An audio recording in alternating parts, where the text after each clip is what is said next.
rise for the Pledge of Allegiance. I pledge allegiance to the flag of the United States of America and to the republic for which it stands, one nation, under God, indivisible, with liberty and justice for all. Ms. Secretary, would you call the roll call, please? All present. All right, wonderful. Proof of public notice. The meeting agenda was published in the Kewanee Star, as well as the Algoma Public Library, posted on the district website and both buildings. Excellent.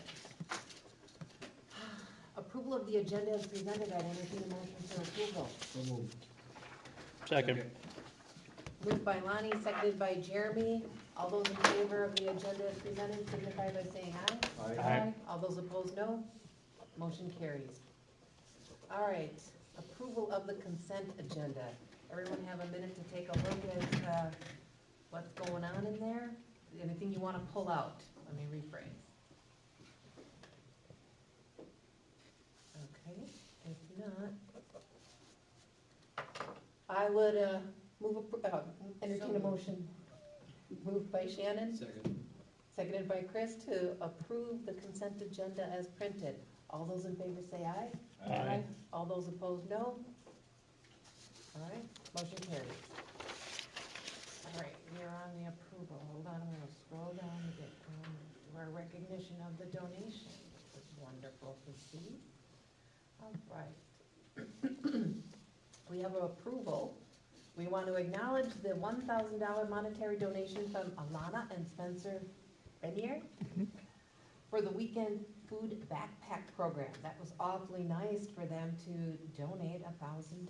That's wonderful. So thank you to that family. All right, board recognition. What's going on with that? So we had Patrick Robinson scheduled from the Algoma Area Education Foundation to speak tonight. However, he is ill tonight, so we have no one for board recognition. So we'll bring him back after the start of the new year. Okay. Student representative report. Kira is not here tonight, so. Okay, well, all right. On to me then, the board correspondent report. So, are you kidding me? No, that's what I lost. Okay, here we go again. So I emailed it to all of you, because I'm gonna try something new. I can email you my board report, and you guys can take a look at it. And then if you have any questions, or do you want me to just read through everything? Because I have no problem reading through everything. Okay, we'll just do it the old way then today. High level. Yeah. Okay, so, well, there's a lot of bills going on. So the Assembly is going to meet Wednesday, November 12th, to vote on a number of bills, including many education proposals. And it's likely to be their only floor day until January, as the floor period for the month ends on the 20th, and no future floor period is scheduled until January 13th through the 15th in 2026. There are a lot of K-12 proposals that are going to be taken up, including dual enrollment, regulation changes, bills regulating access to school buildings for federal youth organizations and military recruiters, teacher prep programs, requiring the governor to enroll in a federal tax credit program for granting scholarships, and the operation of drones over school property and providing a penalty. There is an exception with using the drone for football games, so for sporting events, to enhance it, so that's not anything we need to worry about. All right, now there are a few more in-depth type bills coming. The Wisconsin Republicans, co-sponsored from our Assembly District 1, Representative Joel Kitchens, have proposed a series of bills aimed at encouraging voluntary school district consolidation, primarily by offering increased financial incentives. The incentives include a one-time increase to the $2,000 per student for the first year of consolidation, up from the current $150, grants for studies for the districts with differing levy limits, and aid for the whole grade sharing arrangements. These proposals are for districts that consolidate in 2026, 2027, or 2028, and would apply to a limited 3-year window. Kitchens claims that the declining enrollment is to blame for the financial troubles that schools are facing, while others state that it's the public dollars going to fund the voucher schools that is the blame for the financial troubles schools are facing. Another proposed bill would establish a teacher's bill of rights, focused on ensuring the teachers are safe, have the authority to manage disruptive student behavior, and are supported by administration. Another bill would require sexual abuse prevention education for all students in grades 4K through 12. With legislation like the proposed Aaron's Law, the educational program would cover topics such as identifying warning signs, setting personal boundaries, understanding consent, and how to report incidents to trusted adults. Parents would be able to opt their children out of the program with a written request. And another bill would require schools to implement a new numeracy assessment plan for students in grades K-8, which is a math assessment. And it would conduct the assessments 3 times a year, starting in the 2026-27 school year, and provides personalized math plans and tutoring for students identified being at risk. Schools with low 4th grade math proficiency on the forward exam must also create a district-wide math achievement plan. Hope that's not another unfunded mandate. All right, as we all know, the federal government shutdown ended. President Trump signed it into law, and the longest shutdown in the history is over. 3 things that kind of pertain to schools are 3 appropriations bills that fund military construction and the Veterans Administration and agriculture, which includes SNAP and WIC benefits. And the legislative branch for 1 year is being reinstated. It extends funding for other 9 appropriations bills through January 30th, 2026, which includes federal funding for the fiscal year 2025 levels for the U.S. Department of Education. It also prohibits mass layoffs of furloughed employees through January 30th, 2026, and provides back pay to all federal employees who have not been paid during the shutdown, and that may impact families of the students that we serve.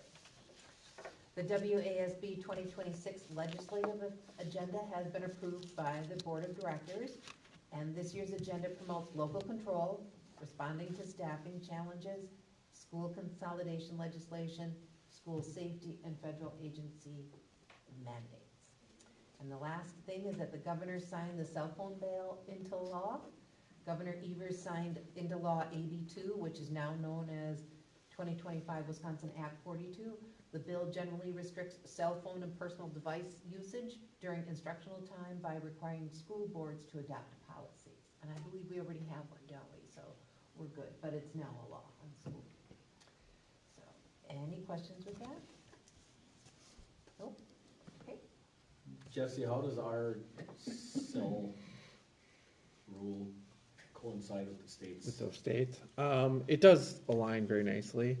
I think when we get our next round of Neola updates for board policies, they will probably update some of the language in that to reflect what was written in the bill, but it really is no different than what we're doing now.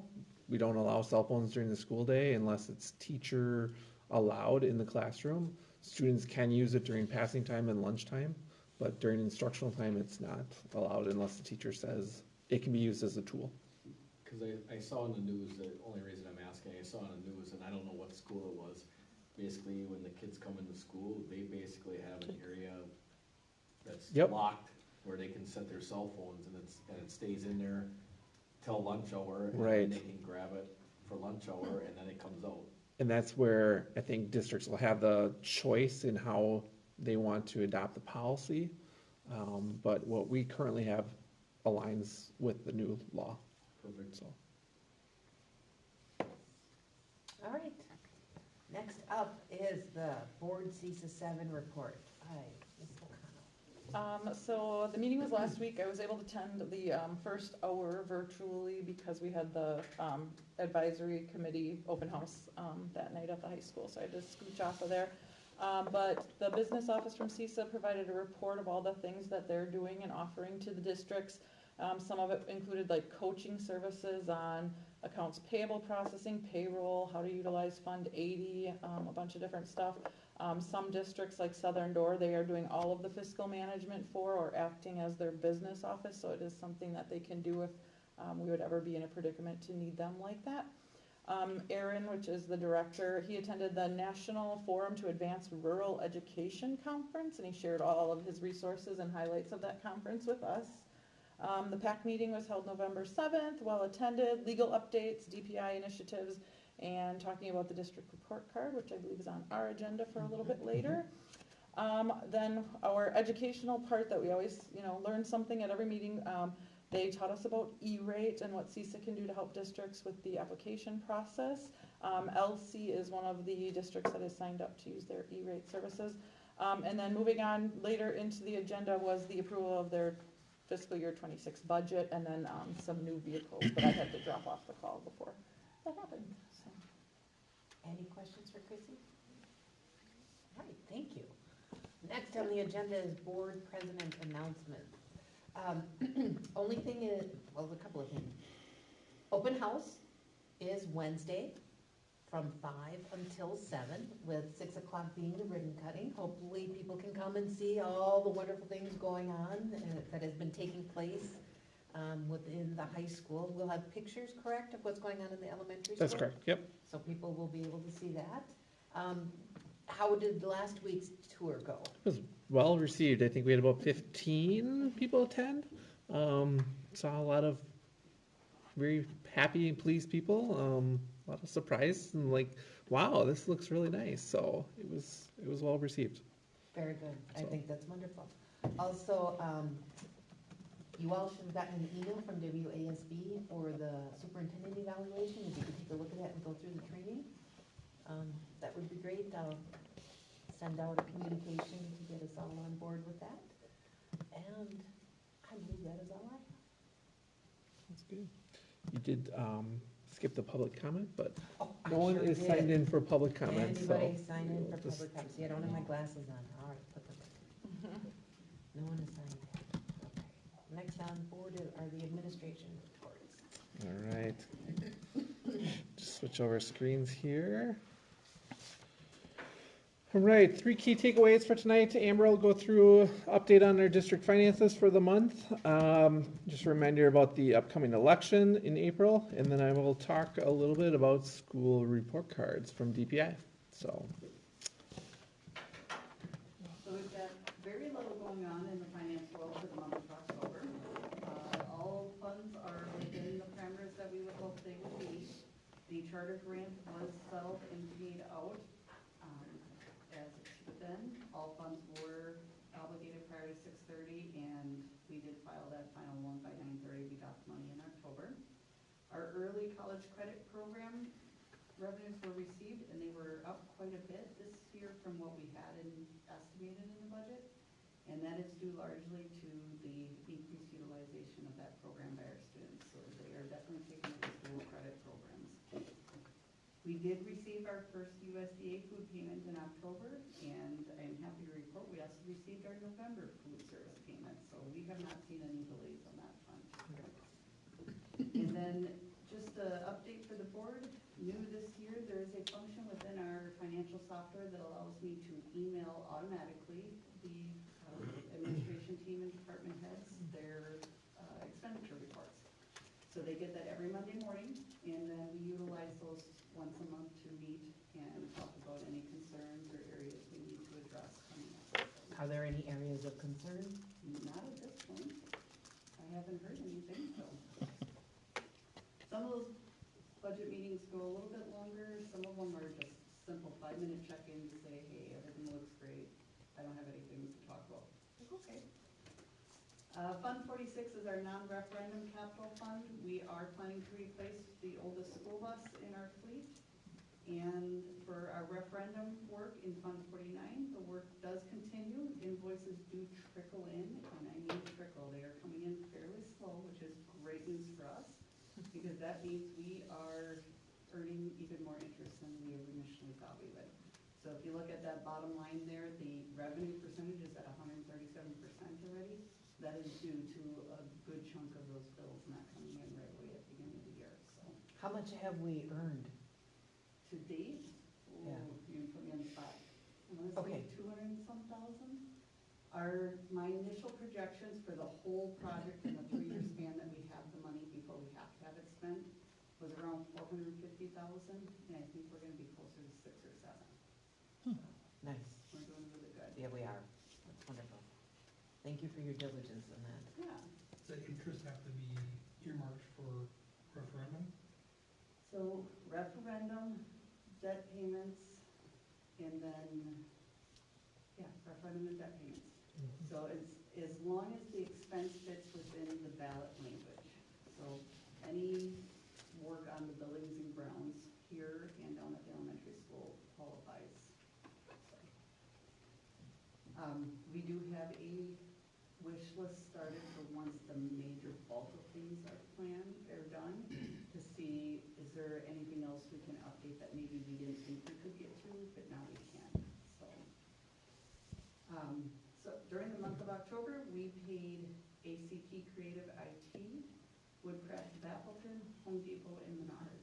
These were all referendum related expenses. The Woodcraft of Appleton was a couple of pieces of bigger machinery for the tech department, a planer, and I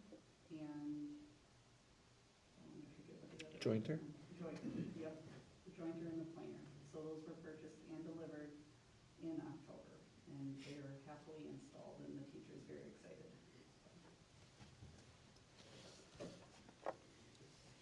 Any questions? I do have one question. With the replacement of the bus, do we trade the old one in, or do we sell it, or what do we do with that? I think that'll depend on what vendor we pick to go with and what they'll give us. Yeah, we can sell it right out on Wisconsin Surplus. I've seen that done. We can trade it in, so it all depends what they would give us for it. Go ahead. The last one we sold was just on our own. We sold it locally. Yeah. So. All right, any other questions for Amber? Okay. School board election, just a reminder, it's Tuesday, April 7th, 2026. If a primary is needed, it needs to be held on Tuesday, February 17th, 2026. Algoma School Board will have 2 rural seats on the ballot for spring. Candidates can fill campaign registration statements and declarations of candidacy between December 1st, 2025 to January 6th of 2026 with a cutoff time of 5 o'clock p.m. Those papers can be picked up in the district office here at the middle school and high school. Incumbents can file notice of non-candidacy up to December 26th, 2025. I ask that maybe fill those out prior because I can't guarantee someone's going to be in the office on the day after Christmas. But That's what I was wondering, are you gonna put the hours up on the webpage so people know when the office will be open if they wanna drop their names? we will, yeah. We'll work together on coverage of who's going to be in the office taking vacation, so.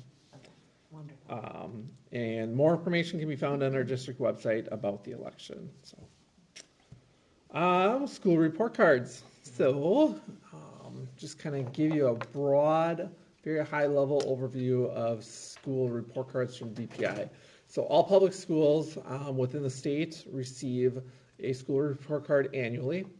The district receives one, and then each building within the school district also receives one. They were just released publicly last week on the 11th, so they are available on DPI's website. This is a screenshot of what the page looks like to access it.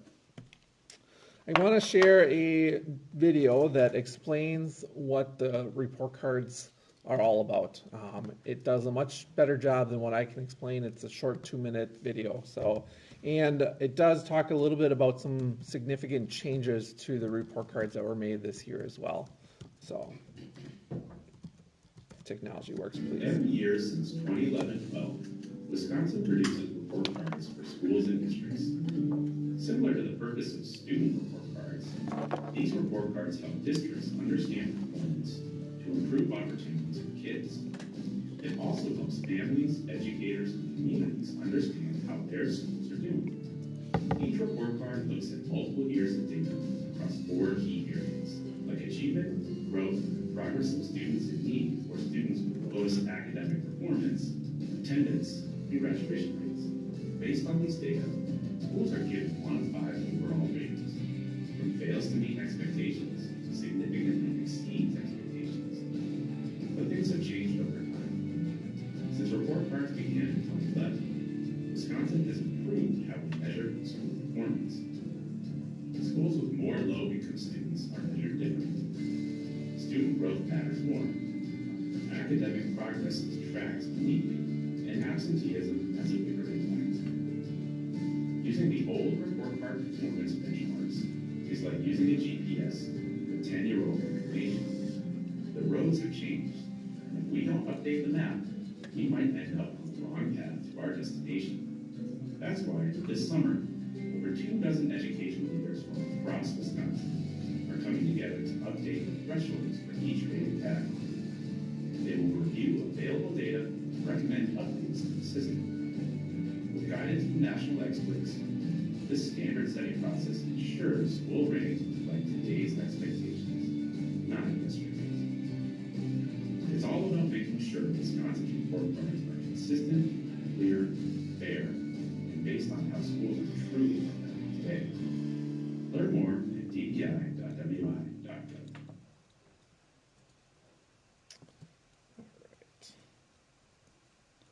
So again, just a very high-level overview of what the report cards are.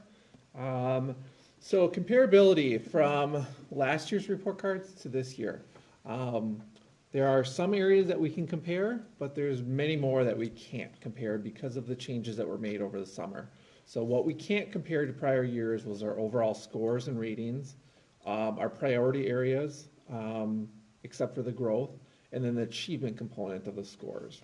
What we can look at comparison is the growth, the attendance, or absenteeism, and then the graduation rates. So keep that in mind as you kind of go through and look at the report cards as you're comparing from year to year. So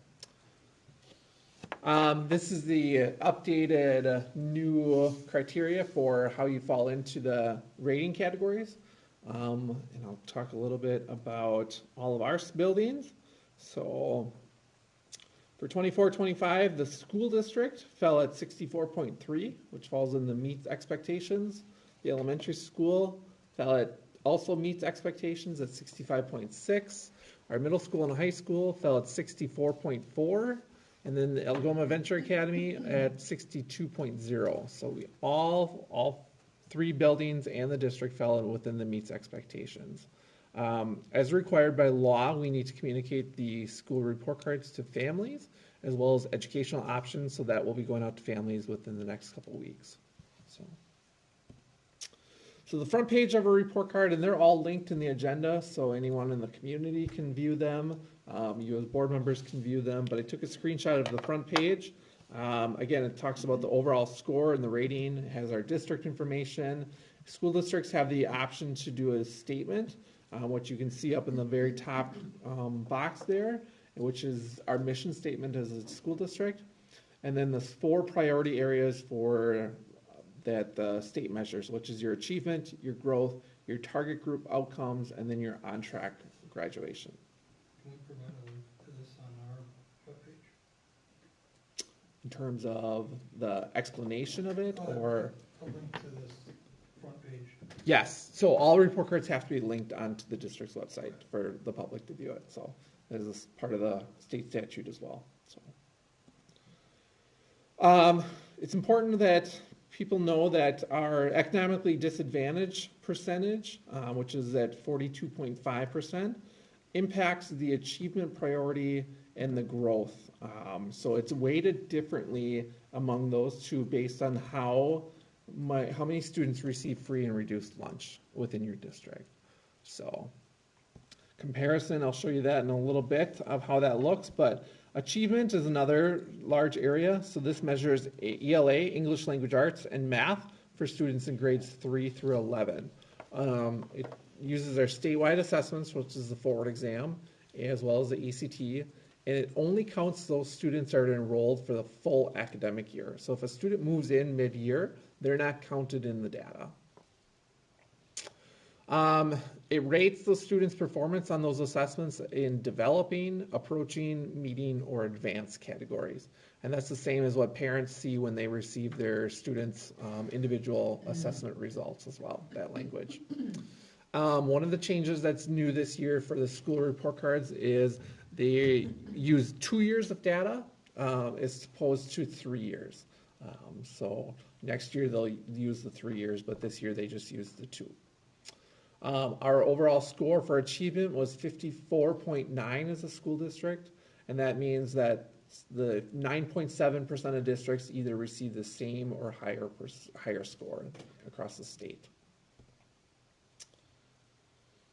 So Room for achievement, development, but there's a little bit of movement, but Mhm. could be more. For achievement, I broke down by the 3 buildings. You can see their achievement scores, and then broke that down further by ELA and mathematics. So I have an arrow pointing to this graphic in the bottom corner here, those 4 priority areas. So because of our socioeconomic status of that percentage, of that 42.5, we are weighted as 20% for achievement.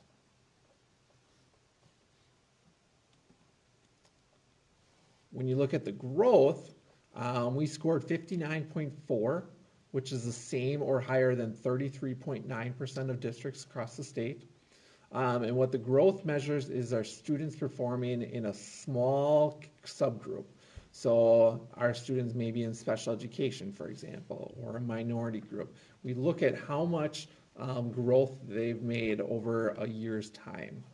Can we break that up for what we've done within the county compared to Luxembourg, Denmark, and Kewaunee? You could, but your groups are going to be very different, probably.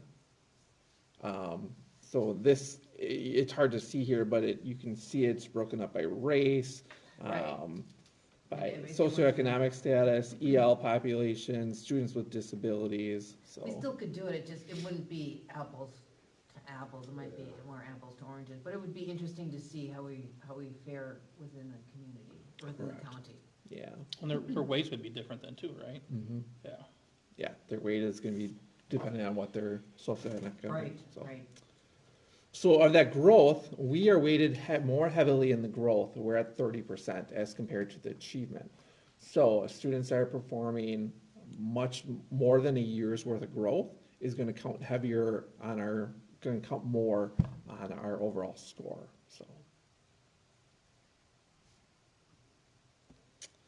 So our target group outcomes, score was 60.4, which is the same or higher than 31.5 of the districts across the state. This measures the achievement, growth, absenteeism, and graduation rates for students from the bottom 25% of the last year's test results. So it's a very targeted subgroup that we're looking at for this. We can break this down further and know what individual students that is, and that work's being done at the building levels. They're looking at those students weekly during their student service meetings, making sure that they're on track. Is it a grade level? We can do it by grade level. We can do it by school, building. We can do it with the new Next Path system that we have, you can break it up any way you want. So. I think that's important to see grade levels, to see if we're having a bubble with the kids. Mm-hmm. So of that target group outcomes, this is weighted as 25%, so a quarter of our score. You can see NA for Algoma Venture Academy, just too small of a subgroup. They don't count it, so not enough students to count for it. What is the threshold? In terms of? Like to be scored, how many students do they require? I want to say 12 kids per group. 10 or 12, I believe it is. So the on-track graduation is the last section, and that is weighted at 25% as well. So this is looking at your attendance rate, your third grade EL achievement, so forward exam results for third grade for reading, and then 8th grade math. Those are the key indicators to show how a student's going to perform in 4th grade on the forward exam, and then for the ACT when they get to high school. So that's why they pick 3rd and 8th grade. Our overall score was 81.4, which is the same or higher than 14.7% of the districts in the state. So I have 2 other slides here that I want to show you that don't count for our overall score, but I think it paints a really good picture of who we are as a district. And unfortunately, this is some of the things that we've been pushing for legislators to include in the scores, because it's important. It's identifying who we are as a school district, but we're not getting the credit for it. One would be advanced courses our students are taking. So you can see we're at 6.4% as a school district, where the state average is 20.3. But when you move to that dual enrollment, we are much higher, 38.1%, compared to the state average of 26.6. So our students get more bang for their buck with the dual enrollment than they do for an advanced course, because there's an assessment tied to the advanced course, and many of our students, there's a fee to take that assessment, so that's a barrier for many of the families, or they don't pass the assessment, so then they don't get credit for it. Our industry recognized credentials is at 3%. Average for the state is 5.5. So that would be our tech ed program, our ag program, our, what else falls under there? Early childhood, accounting, marketing, and nursing. Thank you. Yep. And then work-based learning, you can see that would be our youth apprenticeships, which we are continuing to work on. We have 28 students that participated in that, which is equal to about 14% as compared to the 8% for the state average. And then the last item I just want to talk about is third grade reading scores. So this is a reflection of the Act 20 legislation. So our district scored 63%. Meaning of our third graders, they scored on the forward exam as meeting or advance on the forward, as compared to 50% for the state average. So, What was it previously? We don't know. Because of this? Because of the Act 20. Were we using Act 20 last year? Last year was the first year of Act 20. Okay. Yeah. And these are last year's scores. Mm-hmm. I would think there'd be more going this year. But first year we're using CKLA. Right. So again, I just want to show you the differences between what that socioeconomic disadvantage and how that matters. So last year of that pie chart, you can see how the growth was weighted at 35%.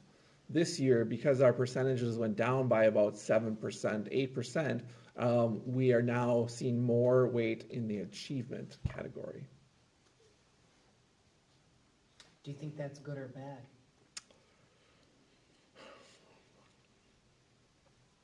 I think it depends on the year. I can't say either way. So I think what we'll be telling will be how our students respond to the new English ELA curriculum, and I'm curious to see how that will show more growth. Mm-hmm. But then over time, it's harder to show that growth. So now you need to show achievement scores and keep those up to a certain level. So, Chrissy? So I was talking to someone about our report cards last week, and is there a reason why we don't get FDA free lunch and breakfast with being over the 40%? I'm gonna let Amber, she's the expert in that. The amount that we get reimbursed for free and reduced versus the full pay doesn't change if we switch over to offering everybody free lunches. Talking with other business managers around the state who are far more experienced and who have actually entered this program have told me that unless your free and reduced rate district-wide is 44% or higher, don't do it. Because then you won't make enough money to offset the costs for the program. So then Fund 10 would have to backfill the excess. And being that Fund 10 is so tight, that just isn't gonna work for us right now. So if our socioeconomics was stayed stable at 50% year after year, then I think we would consider it. But because it's fluctuating. And we have, for that program, we have to look at the direct certifications, not everybody who qualifies. So only if they qualify for direct certification, which is a little bit lower threshold than the reduced. So can we use that community eligibility provision though, instead of, because that's the one that you don't have to do all the paperwork and doing the. We still would have to do the paperwork. And that's where the 44% comes from. Okay, that's the 44, okay. So did the percentage go down because of graduation rates, or is it families moving out of the district, or what was the, because it's quite a drastic, 8% dip. I can't answer that. I don't know. Every family dynamics is different, you know. Your income level goes up, then you receive less in qualifications, so. There was a change from last year to this year in the direct certification, so we had quite a few families that it was a holdover from the COVID era, what you could qualify for, and some of that has now expired, and it was so far out from COVID. And so we did have quite a few families that used to qualify automatically that no longer qualify. And so we sent out applications to them to let them know you didn't qualify automatically, but you can fill out this application to see if you still qualify. And a few of those families did not qualify any longer.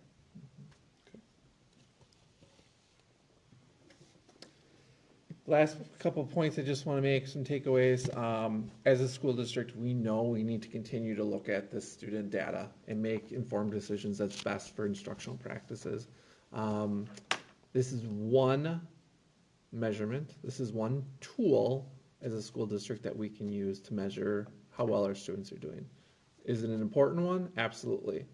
But the data that I showed about our high schools, dual enrollment, the career technical education, like that's another piece that we have to take into account too.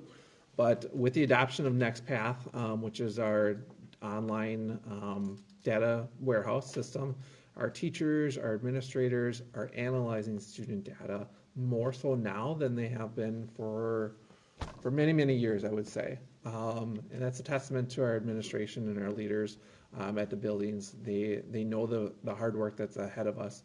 So our teachers are doing this in their PLCs, their professional learning communities, on a weekly basis, doing much of the heavy lifting. But we need to continuously look at school improvement planning. And I think the work that we're going to be doing going forward with Mike and Kathy is going to lend well to what's ahead for us. So, Yep.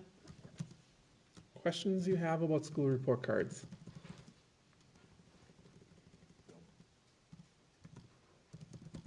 Nice work. Thank you. Room for improvement. I always like to nudge, like to be in the 70s, but, or at least getting our value add up to 3 or 3. But anyway, what's up next? Mr. Robertson. All right, well, I'm just gonna kind of continue on the conversation we were just having. So as a point of professional development, just sort of my own interest, I dove into our assessment systems this summer with the intention of exploring going into standards-based grading. So what we just saw on that report card, where it talks about advancing or approaching, advanced, meeting, all of that language, that is standards-based language that you saw on your state report card as opposed to A, B, C, D, F. So I started reading about that, and then in addition to that, along came some additional responsibilities this year where I supervise all of the teachers in the building, which would include all the special education teachers. And through that research, through the increased management responsibilities, I came to realize that we need to do work on our Wisconsin MLSS, or multi-level systems of support. So that is, as far, I'm going to start talking about what we're doing as a building, as staff, and then I'll move into what we're doing together with our kids, and I'll talk about what we're doing with our kids, and I'll wrap it up. So the Wisconsin multi-level systems of support is something that we started a conversation with, I think, last year pretty intentionally. Marie, Ott, and I have had many more conversations this year, including some training that we've had from CESA 7. And essentially what we want to do is improve the base instruction skills of all the teachers. That's the first step. And in order to achieve that first step, what we have to do is we have to do a pretty comprehensive look at all of our data and figure out where we're succeeding, where we're not, and then start targeting what are the specific standards that we want our students to know and or do before they graduate from the Algoma School District. That's gonna be a kind of a heavy lift that we're gonna have to do. It's something that we're engaging in right now. In order to make that happen, we have, at the middle school and high school level, we've just recently formed a data team. I don't speak numbers, but I have people in our staff, in my staff, that do speak numbers. We're going to look at that together and see if we can't figure out what our data is telling us right now, and then look at how we can affect our data in a positive way. To me, data, or the goal of what we do, is student achievement or student learning. That's what I'm laser focused on right now. So that's something we're doing as a building. Jesse alluded to the next path data clearinghouse that we're using. We now use that in our pupil services meeting every week when we meet and we talk about pupils or students. We talk about them in 3 different areas of how they're performing using specific data, and that's a model that we stole from the elementary building. Thank you very much, Katie Serby and your staff.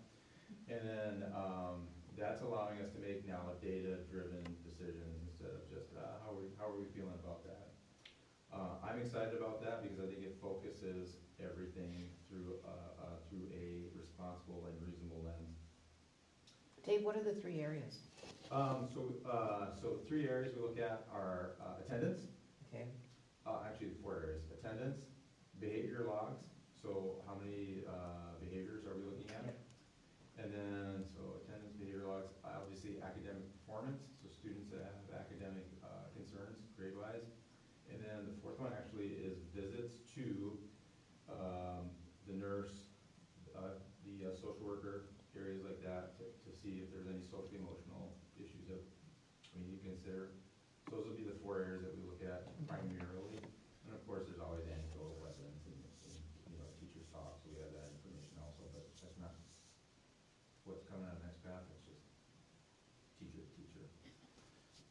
So those are the areas that we look at, and then there's some thresholds, and I can't give you those numbers right off the bat, but there's thresholds that they meet, and put them either in the yellow category or red category, depending on how much intervention they need or what intervention that we think they're gonna need, so.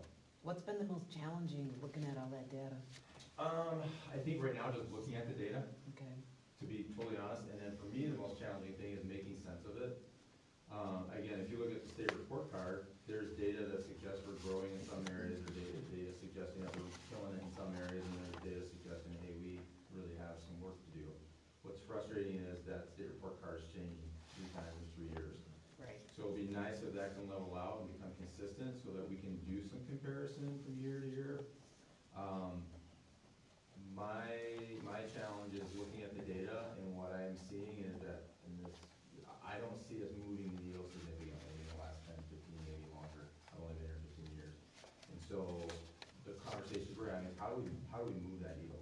Our kids that are gonna achieve are achieving fine.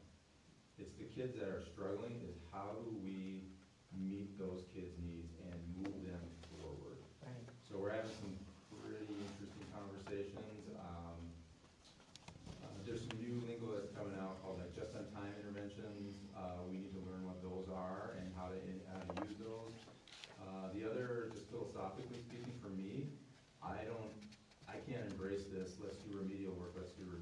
I'm really fixated on how do we accelerate learning, because if a kid can accelerate the learning, then they can catch up.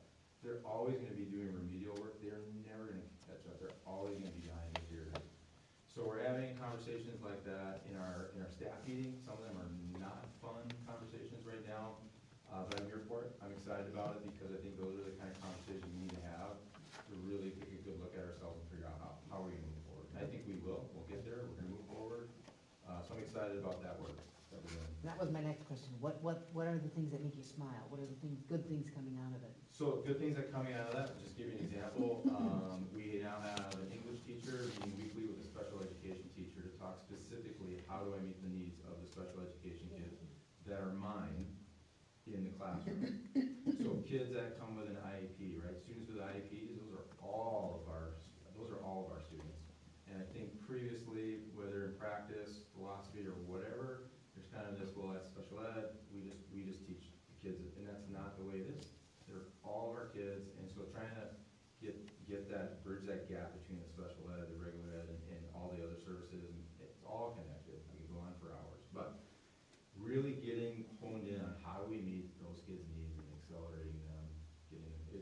fun. That makes me smile. That's one of the things that makes me smile. Also, just the stuff that we do as a school, right? Like, we get social emotional learning. We understand that we have to start with the kids' emotional wellness first. We get that really well as a staff and as a building. I love that. I want to keep all that, and then, okay, now can we get serious about academics and really push that? Right. That's, so those things make me smile. They also cause me to just spin my mind. My mind spins. And Jesse always tells me I gotta pump the brakes, but, you know, I tell him I'm getting old, I gotta get going here. Well, thank you for sharing that. Yeah, so that's what we're doing, sort of the building as staff. Things that we're doing with our kids, okay? There's all kinds of experiential learning that's taking place. If you're getting the updates that I send out weekly to our staff, you'll see there's ag labs, there's cooking labs, there's chem labs, there's applied science labs, there's field trips, there's band performances, Veterans Day, career days, guest speakers, student presentations. That's all stuff that's really going well in our building, and that's another thing that makes me smile. Then I want to talk about what are our kids doing. These are just 3 or 4 things that I've observed over the last couple of months. I've had the opportunity to go on a leadership retreat that was put on by the Rural Virtual Academy, our partner there over in Wisconsin Dells. I was able to go on it was called a Sportsmanship Summit, but really it was a leadership retreat for the Packland Conference hosted down in Kewanee. And I was able to attend the FBLA State Convention. And here's the thing that just blows me away about what I saw. Our kids are going in with kids from the Packerland, they're going in with kids from other parts of the state, all over the state, and our students are the ones that are leading discussions. Our students are the ones that are going up and presenting in front of other students. Our students literally are leading their peers throughout all these experiences. And that just has blown me away, and I'm really excited to say that part of what we're doing is working really well. These Yeah, kids, FBLA is fun. I would go to a couple of those. yeah, FBLA, so I'm at FBLA, I got kids that are coming up with concepts based on some cards they drew, drawing up a little advertising plan and getting in front of their peers and saying, hey, this is what we came up with. And they're speaking, like our Algoma students are speaking. Same thing at the leadership conference, and then the sportsmanship summit. Our kids are being mouthpieces and standing up and leading out, so. Kudos to Marie, yep, all the work she's done. Yeah, Marie, Brenda, really all the staff that are, like I said, that are helping have experiential learning for our kids, so. And that's all I got for you, unless you want me to, you're really ready. No. Yeah. Good. All right, sorry. Where are we? Committee reports? Committee reports, all right. Charter School Committee meeting on November 4th. Yep, so we met with the governance board of AVA. They submitted a contract for having us look over for contract renewal. And going into November 12th, that was a meeting with AVA to review the contract, answer any questions and have conversations on that contract. And I believe we are in the process of continuing that. And we should have a meeting coming up here in a week or 2. No, December. Oh, December? Right before the next board Okay. meeting. So, more to come. Excellent, all right. Next committee, wait, we have Charter School Committee meeting on November 12th. Did we have another one? Sounded like they had just Yes, continued. we did. Actually, we met with them and then we met with us. Sorry about that. All right, buildings, grounds, and transportation. All right, on November 13th, we met with Point of Beginning again, along with a committee of teachers, coaches, parents, board members. They brought the site review, or the site to be reviewed, I guess, on the puzzles that we put on the picture of kind of what it may look like. I brought that along. That's not set in stone by any means, but we went through that, see if we wanted to make any changes to anything. We then discussed some pros and cons about moving the field, not moving the field. talked about that for a while, we talked about practice facilities, we talked about what cost estimates would be for phase 1 and phase 2, they're listed on a sheet here. And then we discussed timeline of what we're thinking, and then we also discussed where do we go from here and fundraising. So that was pretty much about it. Any questions for either the Charter School Committee group or the Buildings, Grounds, and Transportation Committee? If not, all right, we'll move on to new business then. All right, everyone has a copy of the contract with the Spanish Academy in the amount of $9,529.08. Are there any questions? I just want to make a comment that he fixed the name, the file attached had the word venture in, but it Right. is Algoma Middle and High School. Yeah. Yeah, I knew it, yeah. Did you want to say anything about it? So this is for course semester 2. This would be to provide our students from middle school through 12th grade a virtual teacher. I'm gonna let Mr. Robertson. Yeah, He's been it's taking the lead on this. 3 days live, real-time education, so the students, because we're a one-to-one, one device to one student, school, students will bring headphones, they'll be able to speak with their teacher, and they'll have the same teacher every day. 3 days a week direct instruction, and then on 2 days a week, the Spanish Academy will provide work for the students to engage in on their own. So it is 5 days a week instruction, and it will go from exploratory Spanish. They level it as, they call it Spanish 5, but I think we actually have a Spanish, so it's a Spanish 4, and we have a Spanish 5, that might be right. So it'll go all the way up to the advanced. They'll do an assessment on all the kids to start with, figure out where they are, and they'll tailor the instruction to where the students are at. They're all native speakers, so they're coming mostly out of Central America, South and Central America. I test drove one of their lessons a couple summers ago, and it was actually really good. So I'm excited about this for our kids. Is there supervision in the classroom? Are they in a lab? What is the Yep. physical classroom So for? because a lot of the advanced classes are smaller groups, we're gonna say maybe 8 or less, those classes will be supervised by Amanda Berrigan in the distance learning lab. And then at the end of the day, we have Tom Plagans is gonna supervise one of the 7th grade classes, and then Stephanie Robertson, our ELL, will supervise the other one. So they'll be supervised at all times. Okay, thanks. Any other questions? If not, I would entertain a motion. So moved. All right, moved by Jeremy, seconded by Mike, to approve the contract with the Spanish Academy in the amount of $9,529.08. All those in favor say aye. Aye. All those opposed, no. Motion carries. All right, any requests for future agenda items? If you have any, get them to either me or Jesse. Dates for future meetings. We have the community open house from 5 to 7 p.m. on Wednesday, November 19th, and December's board meeting will be at 6 p.m. on Monday, December 22nd. Any other questions? If not, I would entertain a motion for adjournment. So moved. Moved by Chrissy, seconded by Chris. All those in favor for adjournment say aye. Aye. All those opposed, no. Motion carries. We are adjourned.